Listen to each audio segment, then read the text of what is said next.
Guys, welcome back to Prominence II RPG. We have been working on applied energistics. You can see behind me, I've been adding some new things in between episodes, and I'm going to show you those things. And I know that some of you are probably thinking, Scott, what is even so great about AE2?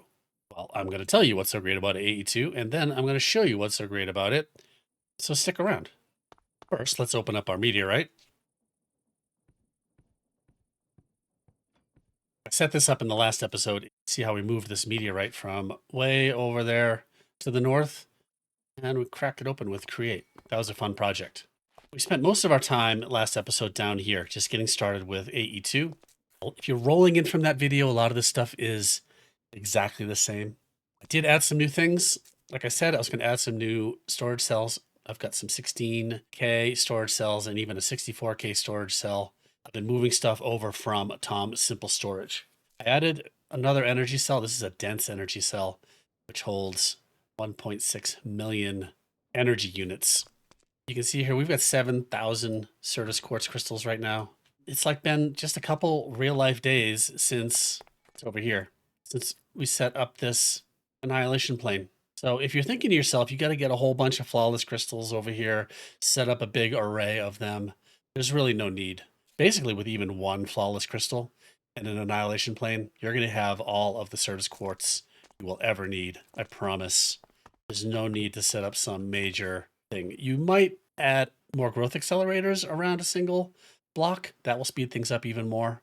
But all of this is just from this one accelerator and a little bit of AFK over the past few days. So that's quick.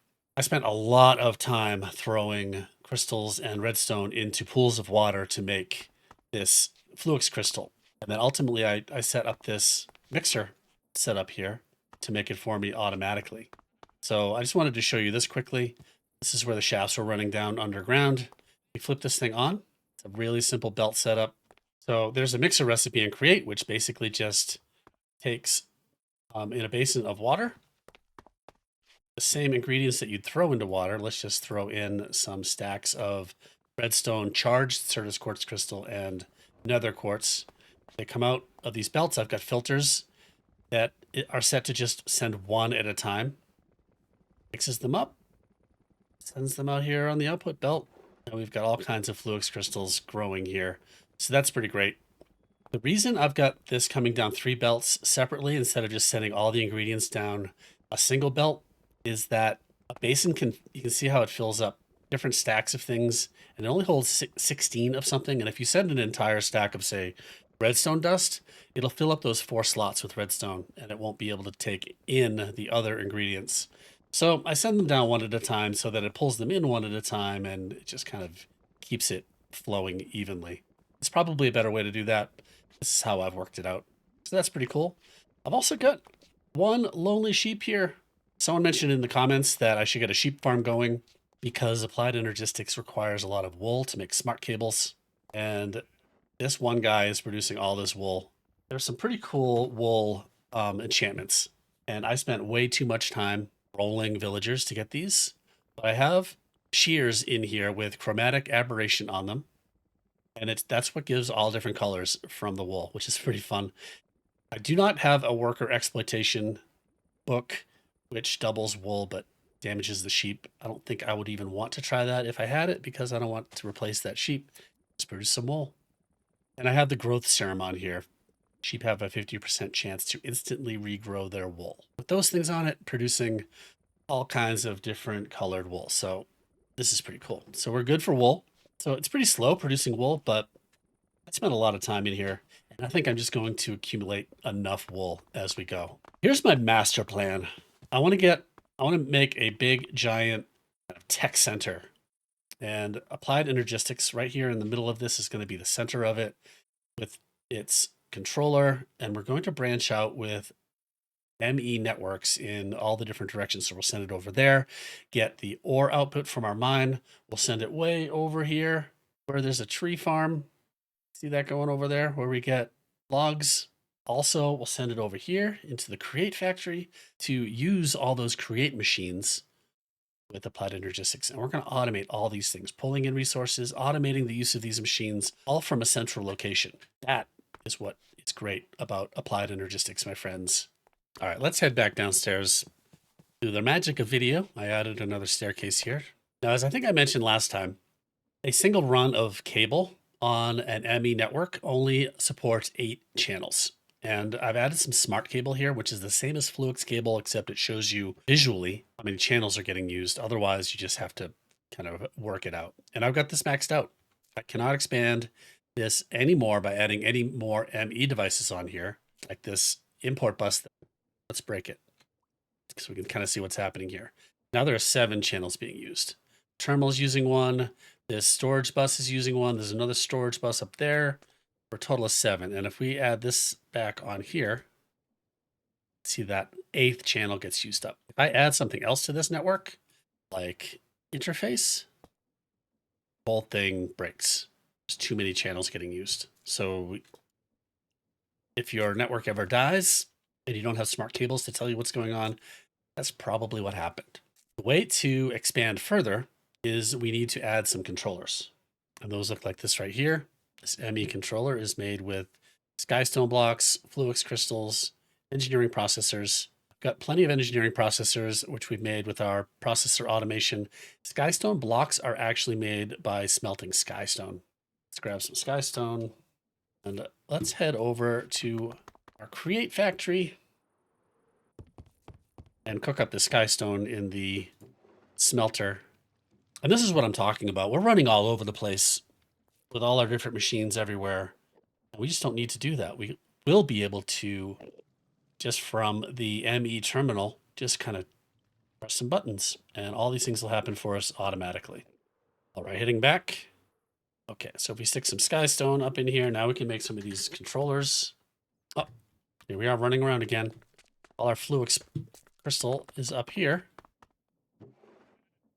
Let's leave a few in here because one of the things we're going to do is look at how we can automatically pull those things into the network. All right, let's take several of these. We only need one, but I've got a vision for how we can make this look really cool up in the tech center. Let's check our quest book because I think we've pretty much maxed out the applied Energistics quests. I made the dense energy cell. Showed you that before. We've got some Skystone block. Oh, nice. We get some more. And we made a controller. We get some Fluix crystal from that. And with the exception of just making a few of these different size storage cells, we are done with applied Energistics in the quest book. But there's so much more to do.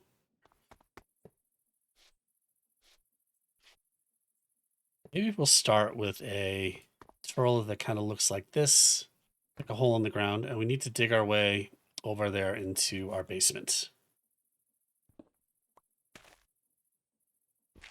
I'm just going to kind of guess at where we need to go.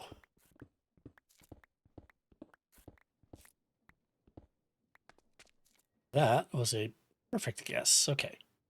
All right, now we can run this cable all the way back to the controllers in the middle of the middle of the building we just set up.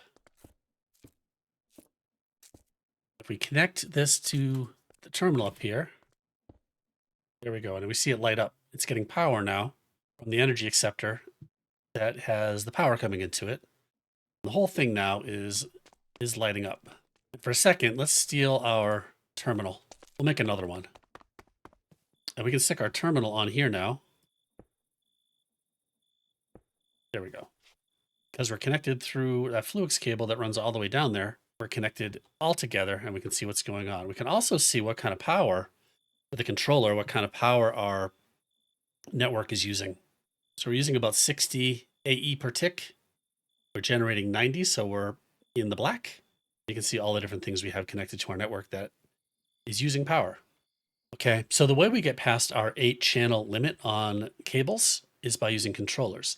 Each side of a controller can support connections with cables that will each have 8 channels. Actually, there's dense cable that has 32 channels on it. So each side of a controller can handle 32 channels. So if we put some dense cable coming out of the side of a controller, that's 32 channels, then we can branch off that with 8-channel cables.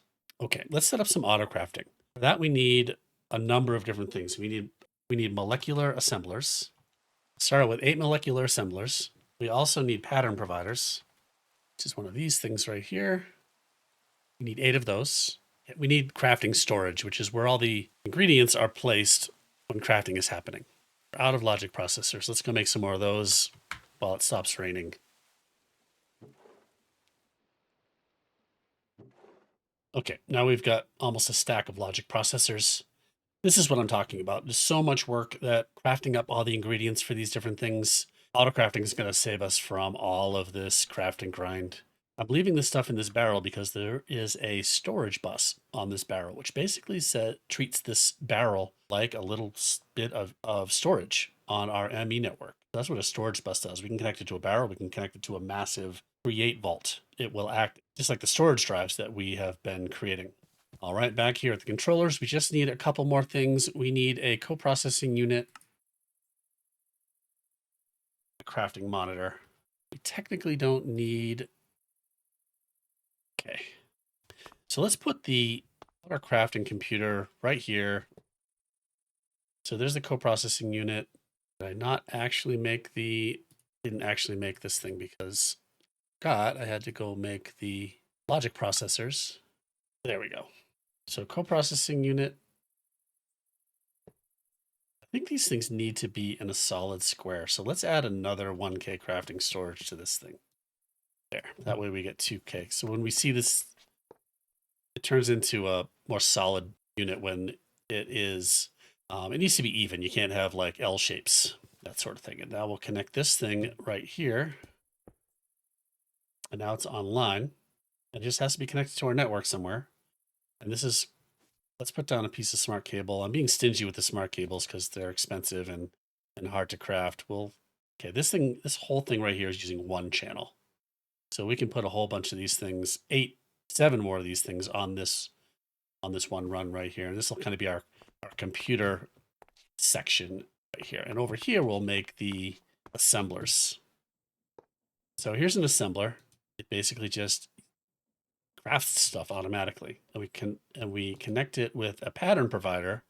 And the pattern provider gets patterns in it. And this is how we tell it how to make things. Patterns are kind of recipes. Let's move this over. All right, now we run this over. I'll put a smart cable down there just so we can watch the channel usage. And you can see this thing is using one channel.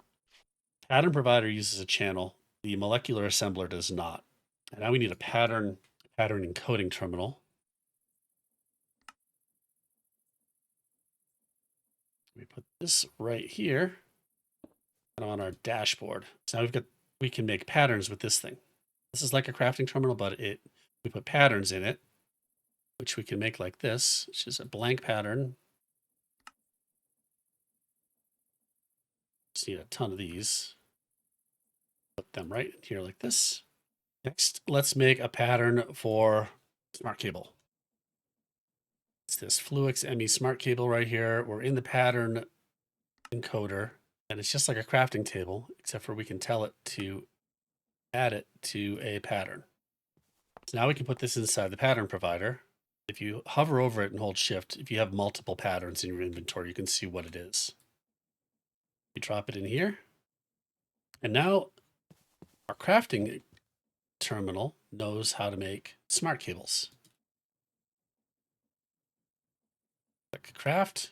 We tell it how many we want to make. We want to make 1. And it's missing a Fluix ME covered cable. Let's make 1 for that. Same process.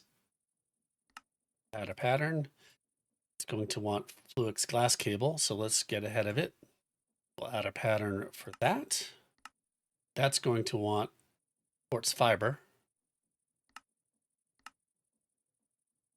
And we'll add a pattern for that. Put these all in here. And now, assuming we have the base ingredients, dust and glass, it knows how to make a smart cable. If we craft 1 of these, it gives us the crafting plan. And it knows it needs to craft 4 glass cables. We have all the base ingredients. And it goes off and starts crafting, and it's done already. We've got a smart cable. Try to make 10 of these, missing wool. So let's get the wool into our system. Let's make a pattern for an import bus. this is what I do. Basically, whenever I need something, I just make a pattern for it. It's going to want sticky pistons and annihilation cores. Let's make those.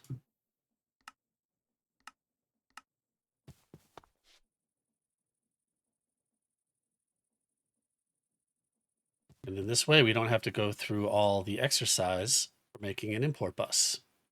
One import bus, missing slime balls because they are still in our Tom Simple storage. Ooh, we only have 10 of those. That's getting low. Oh, we can buy them from clerics, I think. And now we can make import bus. We have all the things. It's done. Just like that. We're gonna need a bunch more Fluix cable. Can we make that? We can. See, auto crafting is so great. Okay, now we're gonna go add an import bus to our wool. And since we have one channel left, we can get this on there now. But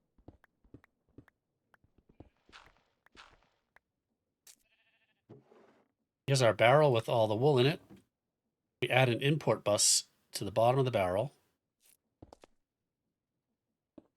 Add the glass cable and run this all the way over to our network. Well, we have enough.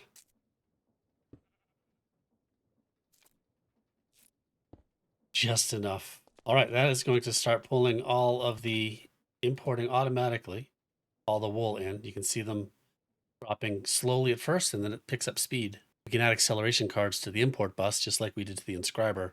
It'll go faster. Once it gets, I don't know, needs to get some momentum. So all the wool is going into our network. And we can catch it coming in here probably. Yep, here it comes. Now we can make some more smart cable.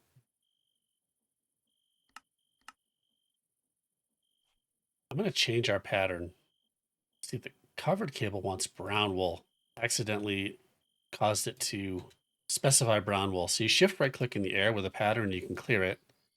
Stick it back in here. Covered cable. Now it's white wool. Substitutions are disabled. So we can enable substitutions, and I think it'll use any kind of wool. Put this in here. Now let's see if we can make more. There we go. It's preferring white, but I think it'll use any other kind of substitutions. While it's crafting, we can see over here what the crafting computer is crafting. You can also see it happening in here. Yeah, we've got all that smart cable. So now we're running out of slots here in the pattern provider. This is why we wanted to have multiples of these things. This is how we like to configure a stack of pattern providers and molecular assemblers, alternating this way. Each pattern provider is touching 3 molecular assemblers, and it can get more crafting done by doing more than one thing at once when it has a larger job to do. Now you can see we're using up all 8 channels on here because there's 8 pattern providers. And finally, we want to make a pattern terminal, pattern access terminal, which will give us, we need a pattern provider. Let's just make a crafting pattern for a pattern access terminal as well. We can craft one just like that. It's over here. Now, the good thing about a pattern access terminal is it gives us remote access from here in one spot to all of the different pattern providers. And we can move things around like this. Now you can see these patterns have moved to the different assemblers. And it's a good idea to spread patterns around that are used frequently together so it can multitask even further. And there we have it. That's auto crafting.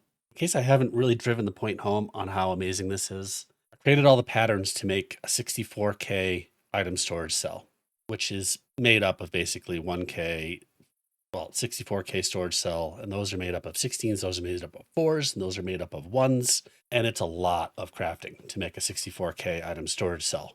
But look at this. We can just make one, and it's going to craft for us 27 1K storage cells. Imagine doing all of this crafting. And in fact, let's make 2 just to really drive the point home. To do this manually, we'd have had to craft 54 1K ME storage components plus all this other stuff. So I don't know, crafting like 100 things here. Just hit go. We can click over here and see the crafting status. We can toggle between those things right here. We can see what's going on. And just like that, it's done. We've now got two 64K storage cells, which can go in our storage drive. While we're here, let's move this. So we can take all these things out, break it. Now our network has no storage. All the stuff is in those cells. See, almost empty, except for that storage bus that we have downstairs with the processors in it. Otherwise, it's just all crafting recipes. So let's put our storage over here. I'm going to tuck it over here in this, maybe this back room. We're going to end up probably with several of these ME drives. Have some smart cable. It's going to connect if we put it right there. So let's not allow that.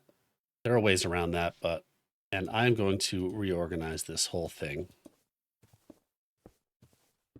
Now this is online. And if we put all these drives back in, including our two new 64K ones, everything's back. So yeah, just picture yourself making, crafting those 64K storage components. And here's another example. We're going to get into the power mod soon enough because we're going to need lots more power. Applied Energistics requires a lot of power, and we're not going to be able to get enough from our water wheels. These different types of cells require a whole bunch of crafting of these capacitors, casing, rods, dielectric paste, a whole bunch of crafting, including some fluid crafting if we can automate lava. And we can do all of this stuff with Applied Energistics auto crafting. So that's going to be really cool. We're going to get going in Power in a future episode. And finally, let's take a look at how we can automate processing in addition to auto crafting with Applied Energistics. So let's make a pattern for Fluix crystal. It looks like this. And we'll use the mixing one. It requires nether quartz, Certus quartz crystal, and redstone dust with water in a mixer, which we have set up right over here. Let's automate that thing. So if we make a pattern for Fluix crystal, bring this over here into the pattern terminal. We don't want it to try to fill it with water. So I'm going to click that off of there because that machine over there automatically fills itself up with water. So it's just going to be 2 Fluix crystal for these with these 3 ingredients. Now we don't want to put this into the assemblers. We want to put it over here into this machine. And to do that, we need 2 things. We need an import bus.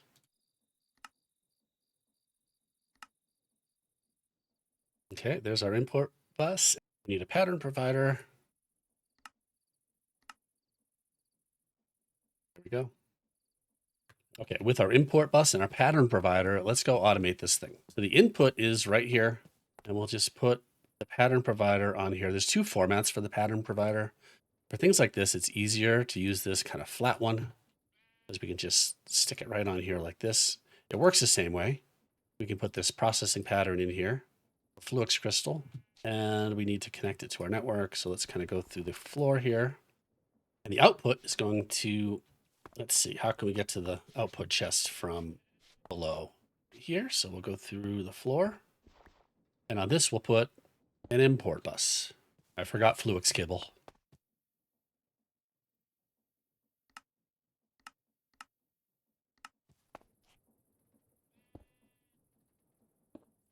And we'll just run this down there.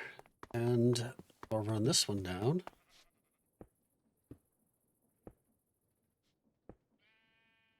Oh, looks like it connected. That one did connect to the existing network that we have running over to the wall. Let's just break that extra piece. Let's run it over this direction. Okay, now they're both connected. There should be 8 channels used now. There is.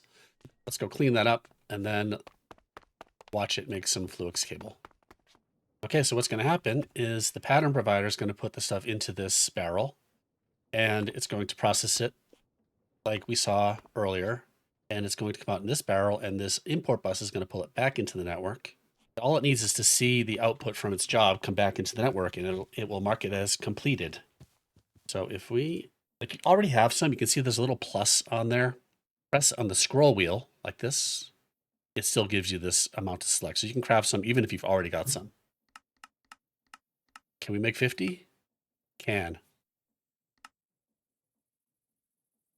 All right, and now it is crafting, or it thinks it's crafting, and here it goes. So all the stuff was dumped in here, running through the system, coming out into this barrel, and it's getting pulled back into the network. And when it sees 50, it'll mark this job complete. So now any recipes that require Fluix crystal, we're using auto crafting, it'll automatically kick off making Fluix crystal in that machine over there. Looks like it's finished. They're still coming in. There it goes, and now it's done. Now we can do that with just about any machine, as simple as a single block furnace, all the way up to a big, complicated machine like that.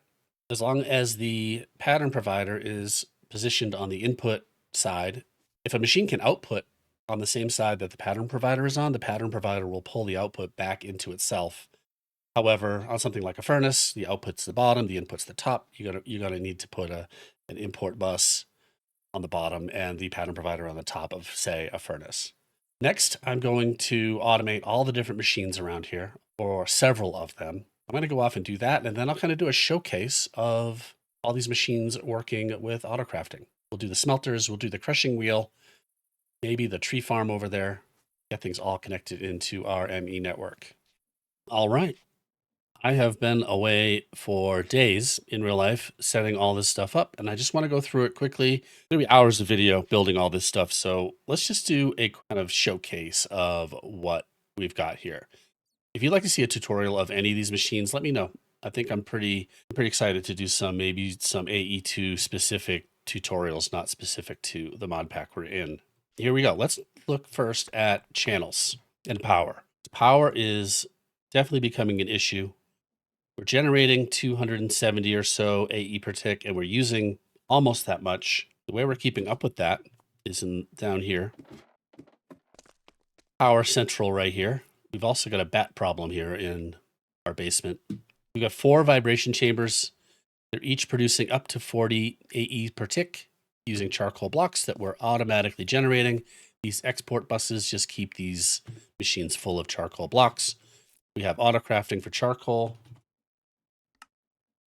which takes the logs that we have and turns them into charcoal, and the assemblers turn it into charcoal blocks. Our tree farm is going crazy over there. We'll look at that. We've got 16,000 oak blocks, so we're well ahead of things. With fuel, we don't have a lot of excess production. We do still have over here the alternator running off of Create, which is generating 56 FE per tick. I think it's 2 times, so I think it's generating 112 AE per tick. So we would need like 3 more vibration chambers to replace that. Rather than do that, I want to replace the vibration chambers with much more advanced power from the power mod, which we'll do soon. So there's our power situation. We've got 6 dense energy cells if we did have excess energy, but there you go. While we're down here, there's this cobblestone generator from the Kibby mod, which is pretty cool. This is MK2. They get really expensive up higher than this. This is really all I need. And I've got a level emitter on here. Level emitters do a couple things. It monitors stock and will do a redstone signal if you're above or below a limit. Right now, we're set to turn on the redstone signal when we have more than 5,000 cobblestone, which we do. So that is now emitting a redstone signal into this import bus, which has a redstone card in it, which only is active if there's no signal. So it's just filling up the generator with cobblestone and we'll stop. So that's how we keep only 5,000 cobblestone in stock. All right, let's take a look at channel usage.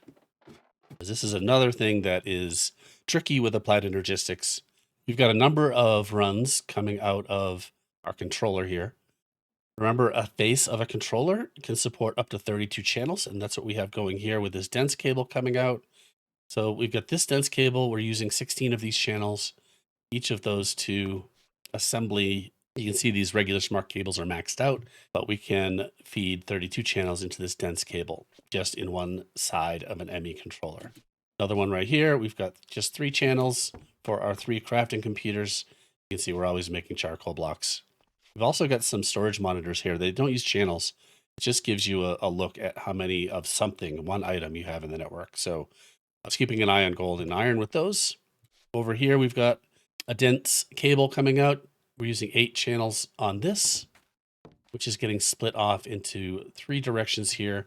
This is our new processor assembler. In the latest version of Applied Energistics 2, you don't have to rotate inscribers anymore. It makes for a very compact inscriber setup. So there's basically the 3 presses: logic, engineering, and calculation. This one down here makes the silicon. This one makes the final product, all within one small unit that's only using up one channel because it's a subnetwork. So pattern provider has these patterns in it, puts the things in here through this interface. Because we're using storage buses on all these things, they're configured to each take their ingredient, filter on insertion only, gold, diamond, Certus quartz, and this one takes redstone. And then this little tiny standalone blue network here moves the printed silicon, and this export bus right here puts the printed circuits into this final machine, which sends it all through this interface. We have these 2 interfaces right here, which are configured to stockpile items. This is a really simple setup. Just a storage bus on top of an interface will automatically keep this. This is the configuration line. It will keep that many things in it. And these are actual items. Like this is acting like 9 chests here. And here's another one we have configured to keep always this many processors in stock. So if I just take some processors out like this, if I take all of these 64 logic processors out, it will automatically kick off a job to make more. Which, why isn't it? Because we're crafting all this quartz dust and silicon all in front of it, and those were blocked by the probably smelting the charcoal. Because we're smelting so much charcoal, lots of things get backed up behind the smelter. And here we go. We're making 64 more logic presses. That's a really cool machine. While we're up here, here's just a simple inscriber. I actually don't have any patterns in the inscriber anymore. I'm doing that all in the crusher. I should probably move a few of those crusher recipes that I can do in here, Fluix dust and Certus quartz dust, back to here. Let's actually do that, because those are getting blocked quite often by this gravel production. So we can move these things into the inscriber. I guess while we're here, we can see all the different machines we've automated. Got the washer, smoker, smelter, millstone, making some dyes, and the wheat flour to make slime balls. Some of these things have names like crushing wheel and haunter, even though they're barrels. And then there's this Fluix one, which is just barrel. The way I did that was I named these things in an anvil. So I named the barrels in an anvil, and it shows the name of the barrel shows up here instead of just barrels. So that's a way to keep your different machines organized. Here we have infinite storage.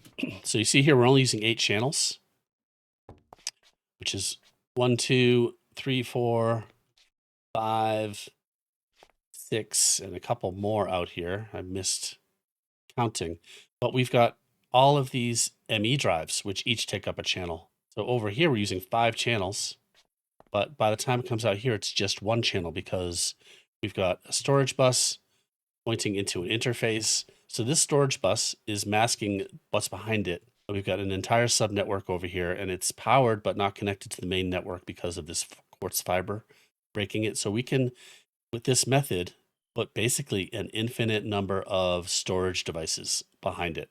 So I've got this same thing right here, storage bus, ME interface to feed these. You can do up to maybe 6 of them before you fill up this little tiny section. So it's basically nested infinite storage. So these are a few examples of subnetworks. We're effectively using channel management. So again, this whole storage thing just uses 1 channel. And this whole setup here, which is 9 channels, actually just uses 1 channel. Over here, we have a compactor. This is pretty complicated, but essentially what it's doing is we're storing nuggets, gold and iron nuggets, as well as clay balls in this storage. This ME chest right here is empty right now, but because we have a storage bus with priority 10, whenever these items come into the network, they get stored here. If it can, it will compact the nuggets into ingots.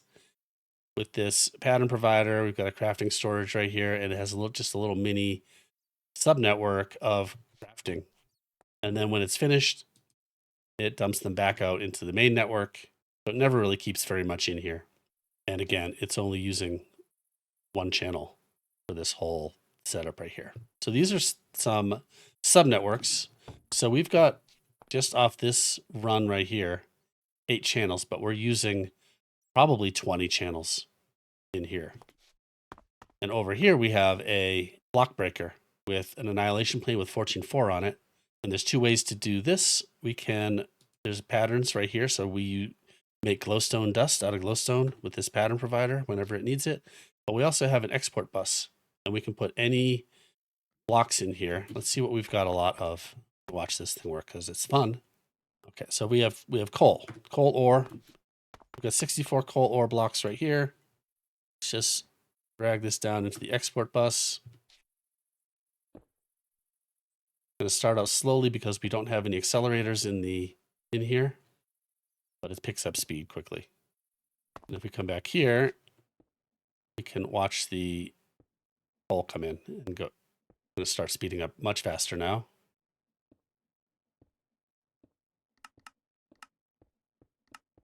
There it goes. All right, let's put some accelerators in here and then do the lignite. We can see what accelerators do. Just put 3 in there, speed it up, lignite, coal, drag this in here. And it's doing fortune 4 on all these blocks. Silk touch on things. This is a great way to process them.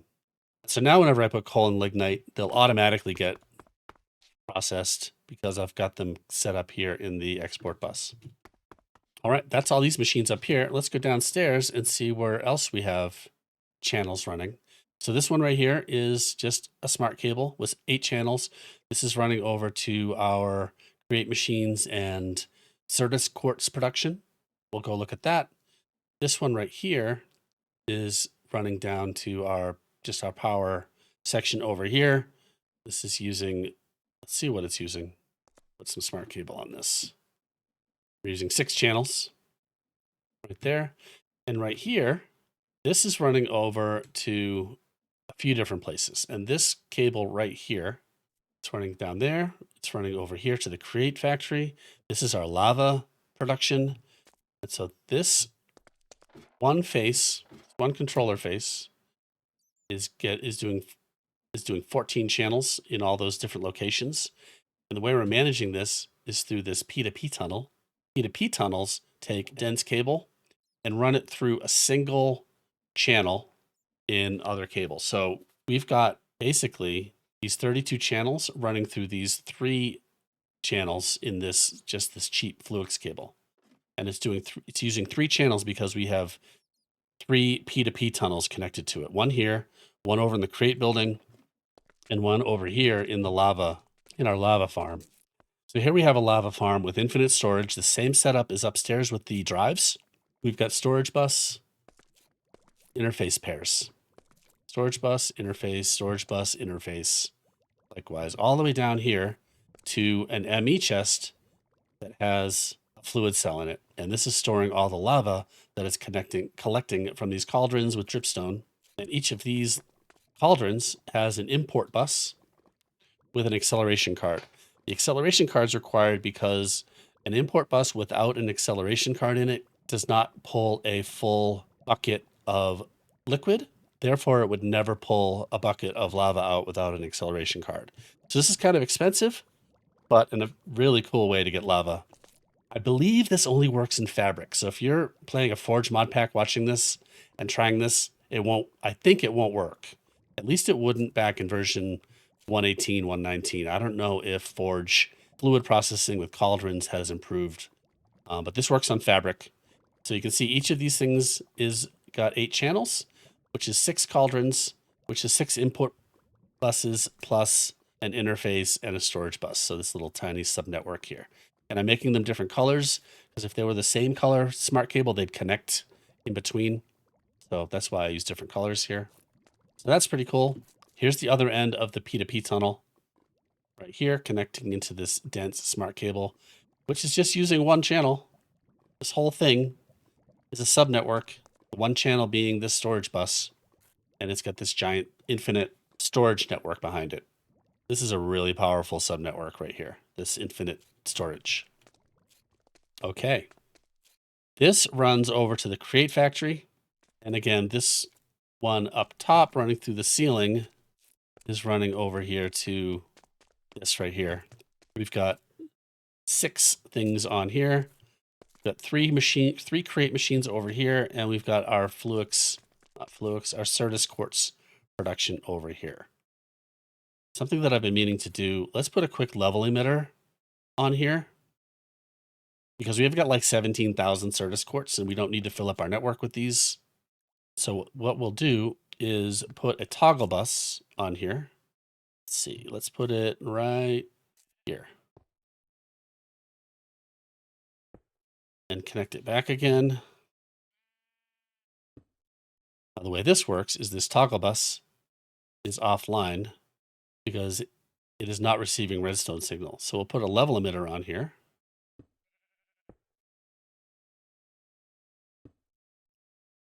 There, it's online again because it's getting a redstone signal. So now we can configure this level emitter to activate. We want to emit when levels are below a limit. So right now it's off because we have more than 11,000. If we increase this to 20, it lights up because we have 17,000 or something, and it's going to continue to produce Certus quartz. So we don't actually need 20,000. Let's keep it at 5,000. I don't think we ever need more than 5,000 Certus quartz at a time. So this is just going to turn off now. It's no longer powering all the things up there. So we're saving a little bit of power in our network. We should see usage go down now that we've done that. Yeah, energy use is at 233 now. It was up closer to 250 before. So we've saved a little power. Let's go over and look at what we're doing in with all these Create machines. Okay, so we've automated all 4 of these in this crushing wheel. You can see we've got a pattern provider up here that manages the crushing. Let's go behind. Everything's happening behind the wall. So right here, we've got the third P2P tunnel. We've got 13 channels getting used in this building, all getting sent through channel in just a cheap Fluix glass cable, thanks to this P2P tunnel. I've got a whole video on P2P tunnels. I'll link to it in the description. So there's 4 pattern providers, one on each of those 4 machines. And again, we named the barrels. You can see it right here. Barrel is called Haunter. That's why we can see it in the pattern terminal. Over here, we've got the pattern provider up here dumping stuff into the crusher, but we've also got a second way to get stuff into the crusher, which is this export bus. And it will pull in terracotta with this level emitter that's set for gold. So whenever we have less than 1,000 gold, it will start crushing terracotta to get red sand. And upstairs, we then wash that red sand. Let's take a look at that next. Here we have this setup that will, using these level emitters, automatically push things down into the washer. Washing is a good way to get gold nuggets and iron nuggets to make ingots. So we've got a increased supply of gold and iron. And those are set up right here. So in this level emitter, again, when there's less than 1,000 gold, it activates this export bus with the red sand that's being made by the crushed terracotta. And up here, this export bus pulls out gravel. See, they have redstone cards on them, so they're active without a signal. So when this redstone is on, it turns it off and pulls out gravel. So now if we take some gold out, we have to take quite a bit to get it below 1,000. Now this level emitter turned off, which means it's going to start crushing terracotta And now it's pulling red sand in here to wash it. It's hard to actually see what's happening, but now we're washing red sand, and it's just going to do that until it gets enough gold nuggets. There goes one. And then thanks to our compactor over here, it's collecting gold nuggets. And as soon as it gets 9, it's going to automatically craft a nugget and send it back into the main network. And you can see we have 991, and eventually, oh, there it goes. We just made one, 992. And by setting up systems like that, we can keep all kinds of different things in stock automatically. So if I put this gold back in here, it should stop the production, although it's already dumped a bunch into the system. So we're going to get extra stuff. And the reason I have 70 gold nuggets here is that, if you recall, in here, we always keep 64 in stock. Let's see what's left. Finally, I think finally, we've got our create tree farm over here, a growth accelerator on here, which makes saplings and crops grow faster. But this has been working great. I've got way more oak than I could possibly need. And I'm also testing this growth accelerator functionality, which is new in 1.20, I believe. Right here, this growth accelerator is making this wheat crop right here grow faster. See that growing up quickly. Here we go. We've got full wheat, and then this thing triggers every 20 seconds. Cuts the wheat. My plan is to put a whole row of individual crops with some greenhouse glass on top of it. This is kind of a proof of concept. This thing is set to go every 20 seconds. This pulse repeater, just a little tiny clock, which kicks off this sequence gear shift. And thanks to these redstone contacts, when it comes back, it resets the clock. 20 seconds later, it'll send that pulse through and do it again. And that just gets pulled in with that export bus right there. I haven't had that going for very long, but we've got 500 wheat, which is for making slime, which we've only got 28. Let's make slime one of the things that we keep in stock with the ME interface so you can see how this works. So we drag this top row is just to say what it is. And this one right here tells us how much. We can only do 64. And it pulled those 28 in here, and it's going to start crafting more. See, now we have slime production going. Oh, I didn't show you the millstone, but that was a very simple pattern provider and export bus on the millstone. That's how we're getting different dyes. There we go. Now we've got, why isn't it making more slime balls? Oh, because we're missing water. I don't have water automatically going into the system. Once I do that, that should rectify. Let's do that. Got an annihilation plane, got another channel. Let's get some water. And let's put this right.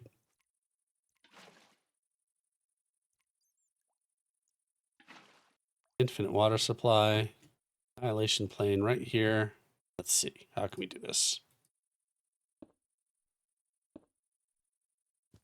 Break this block. Smart cable. All right, that's noisy. It's automatically pulling water in. Now we can make slime balls. Let's put a level emitter on that. Okay, there's a level emitter. And we need a toggle bus. Toggle bus on top, level emitter right here. Just use regular Fluix cable because it's cheaper. Level emitter and water in it. This is not how to put a toggle bus. Need the toggle bus to go right here. Okay, the network keeps rebooting here. I've seen this before. Okay, I think the issue with this is when we keep turning this thing on and off, it reboots the entire network. So I think we need to separate it from the network with a storage bus. Put a storage bus right here. Sorry, an interface with a storage bus right here. Configured for water.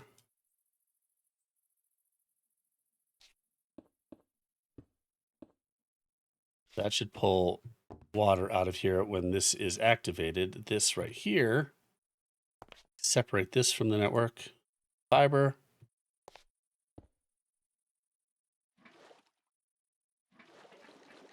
There we go. It's pulling the water in here.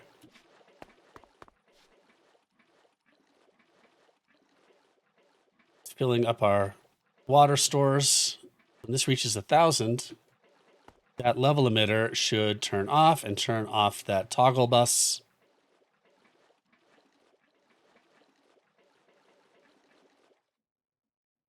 And there we go. Turned off. Great. Again, that's because this is configured to emit when levels are below 1,000 water. Beautiful. Now we've got water. And you get to take a look at some of the struggles with setting up AE networks. That was an interesting problem. That level emitter turning that toggle bus on and off was rebooting the entire network, causing basically the whole network to shut down, restart. That was just causing issues there. So we separated it with a subnetwork through that interface. Now the rebooting only happens just on that little section of the network. Phew. I hope this is useful. This is a lot. I really just wanted to show you what's possible with applied Energistics. If you'd like me to do some more AE2 tutorials, let me know in the comments. And until then, thanks for watching. We'll see you next time. I appreciate you.